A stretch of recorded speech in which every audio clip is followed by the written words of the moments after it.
and welcome to my art studio, and today I am preparing a finished commission that I've recently just finished, and I'm going to be preparing it ready for shipment. Now there's a little bit of a process in between finishing it and shipping it, and that is painting the sides and varnishing, and that's what I'm going to share with you today. There's a lot of things I've learned over the way and hope you'll find this interesting.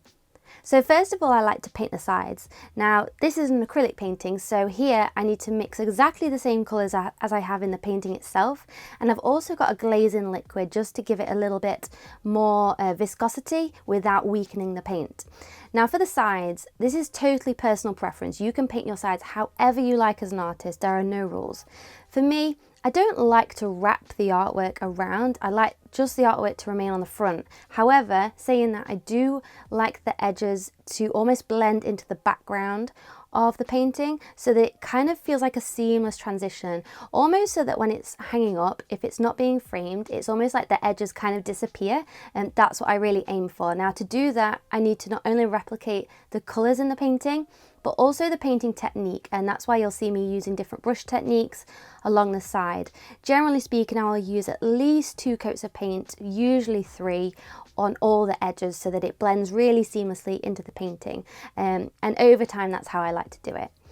There's also part of the process that feels like quite emotional for me because I'm saying goodbye to a piece that has been in my studio for weeks and weeks, and I've spent a lot of time with it, and that can't be ignored as part of the process. It's kind of like saying goodbye and letting go of a piece that you've formed an emotional bond with, because all my artworks feel like they come from such a deep emotional place, and to know that's going on into someone's home, pride of place, is really special. And this is how I like to prepare those paintings, so that wherever they go into their next home, there's a bit of me in them as well.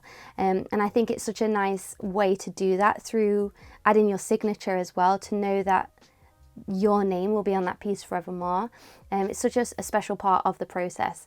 So that's pretty much most of the painting processes to finish off an artwork. Next, what I like to do is add an isolation coat. I usually add at least 1 coat, usually 2 coats of the isolation. This is to basically form a bit of a barrier between the painting itself and the varnish that you apply. Now this is so that if the varnish does ever need to be removed and revarnished, there is a layer of well, it's not paint, it's just a kind of like an acrylic, a layer of acrylic, so that you don't actually go down into the painting itself. So it's just a really good practice to get into before varnishing, just to future-proof it basically. And then once this dries, it kind of goes a little bit of a milky look, but don't worry, it dries completely glossy.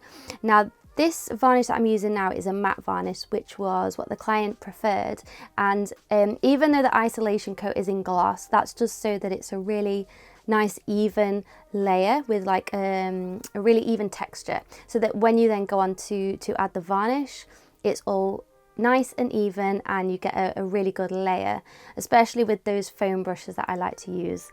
And so that is pretty much the process. Once all those layers have dried, then the artwork can be shipped. So I really hope you enjoyed seeing the process of that, and thank you so much. Bye!